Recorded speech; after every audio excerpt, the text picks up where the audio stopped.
The operations presented in this video are meant to be instructional to ensure quality construction. This video is not intended to provide a comprehensive overview of safety procedures. All parties should ensure that they are familiar with and follow all safety requirements, policies, and procedures that apply to their specific operation. In this video, we will be looking at how to properly complete the pile driving log Form CS-1005. This covers the necessary information that must be documented on the pile driving log for all test piles and bearing piles. It is necessary to create a project record of the pile driving operation. Begin by filling out general project information, such as ECMS number, state route and section, as well as the contractor or approved subcontractor performing the pile driving operation. This information can be found within the contract. The structure number can be found in the title block of the structure plans. The structure plans will also provide information on the substructure unit, which is the actual location where the piles are being driven. Next, we need to document the estimated pile tip elevation. For friction piles, you also need to document the minimum pile tip elevation. Refer to the general plan sheet in the structure plans. Locate the soil boring symbol in the legend and determine the soil boring number closest to the substructure unit where the pile driving operation is to take place. On the soils boring pages in the structure plans, the boring number will be located at the top left of the boring information header. The estimated pile tip elevation will be designated as EPTE or PTE, and the minimum pile tip elevation will be designated as MPTE for friction piles. Next, you'll need to document the estimated pile length. For friction piles, you'll also need to document the minimum pile length. Refer to the cross-section plan sheet in the structure plans for the substructure unit where the piles are to be driven. Find the proposed bottom of footer elevation, along with the length of pile extending into the footer. This is typically 1.0 feet for standard pile footings and 1.5 feet for integral abutments. Add the length of pile extending into the footer to the proposed bottom of footer elevation, creating a top of pile elevation. The estimated pile length is the difference between the top of pile elevation and the estimated pile tip elevation. The minimum pile length is the difference between the top of pile elevation and the minimum pile tip elevation. Next, we need to refer to the pile hammer approval for the hammer type, manufacturer, and model number, as well as the cap block material and thickness. Record the date the inspection of the cap block material was conducted. Make a copy of the pile layout sheet for the substructure unit where the piles are to be driven. Assign a number to each pile location and maintain this copy with the pile driving logs. Cross-reference the assigned pile number from the copy to Form CS-1005. To differentiate test and bearing piles, refer to the pile layout sheet for the substructure unit where the piles are to be driven. The symbol used to designate which piles are considered test piles is located in the legend. Any piles that aren't marked as test piles are considered bearing piles. For test piles, document in the comment section the ultimate pile capacity and whether the wave equation analysis program or dynamic monitoring with a pile drive analyzer was used to determine the pile capacity at absolute refusal or end of driving criteria. The type and size of piles can be located in the pile hammer approval or on various plan sheets of the structure plans. The grade of steel can be found on the material certification or the certified mill test reports received on the project for the piling. Heat numbers are typically stenciled on each individual pile. Verify the heat numbers with the provided certifications and mill test results before any driving operations begin.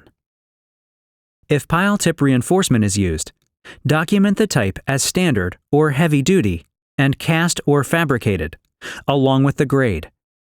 If no pile tip reinforcement is required, document as NA. The pile layout plan can be used to determine whether a pile is plumb or battered. Refer to the legend for the symbol which denotes any battered pile locations. Plumb piles are driven vertically, and battered piles are driven in the direction shown on the pile layout plan sheet and at the slope specified on the typical section view. The driving criteria is the minimum blows per inch to attain the required driving resistance. The required operating stroke of the ram for the hammer being used can be found in the pile hammer approval. The operating stroke length of the ram is a critical component in driving a pile to its designated bearing capacity. The amount of energy imparted on the pile is directly related to the length of the stroke. Determine and record the stroke length upon reaching absolute refusal or end of driving criteria. You can do this by either witnessing the length of ram exiting the top of the hammer, the use of a saximeter, or a proximity switch. To determine the length of ram exiting the top of the hammer, measure the distance from the top of the ram to the top of the chamber while performing the cap block inspection. Subtract this measurement from the minimum stroke and the maximum stroke ranges indicated in the pile hammer approval. This will determine the minimum and maximum length of ram that should be witnessed exiting the chamber upon reaching absolute refusal or end of driving criteria. Confirm the stroke length meets or exceeds the minimum length indicated in the pile hammer approval, ensuring the pile has reached the designated bearing capacity. The starting length is the measured length of the pile prior to the initial driving operation at each pile location. Please note, this measurement will not include the pile tip reinforcement. The rebuilt length is where the starting length is too short to reach absolute refusal or end of driving criteria.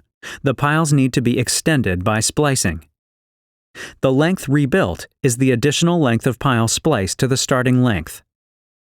The cutoff length is the portion of the pile that was removed upon completion of driving the pile to absolute refusal or end of driving criteria. The net pay length is the sum of the starting and rebuilt length minus the cutoff length. Next, we need to make sure if the pile is within the allowable tolerances indicated in the referenced section. The actual pile tip elevation upon reaching absolute refusal or end of driving criteria. This elevation is calculated by subtracting the driven length of the pile from the bottom of footer elevation. While working with the structure control engineer and using the information provided on the soil borings, determine an appropriate depth increment to begin documenting the number of blows required to drive the pile that depth. These depth increments will continue to decrease throughout the pile driving operation, depending on the blow counts required to achieve these depths. The depths and corresponding blow counts listed in the blow count guidance block on Form CS-1005 may be used as a reference to determine when you may decide to decrease the depth increment that you're monitoring. Document the depth increments cumulatively in the depth foot per inch column, along with the blow count needed to drive the pile that depth in the appropriate blows per foot or blows per inch column, until the predetermined driving criteria has been achieved. The following is a list of suggested items which may be documented in the comments block. Test pile or piles, if wave equation analysis program or dynamic monitoring with the pile drive analyzer was utilized to determine the ultimate test pile capacity. Ultimate pile capacity at absolute refusal or end of driving criteria for test piles. Pile drive analyzer results. Redriving data. Splicing notes. Augering, pre-drilling, spudding, pre-excavation, or jetting details if applicable. Cause of any delays or stoppages. Driving method, found on General Notes plan sheet. And anything else pertinent to the pile driving operation. Finally, you'll need to record the test pile data for each substructure unit on the as-built plans in the pile installation information block located on the pile layout plan sheets. Also, provide a copy of Form CS-1005 completed for all test piles to the District Geotechnical Engineer. Following these steps and paying attention to detail will help ensure a well-documented pile driving operation.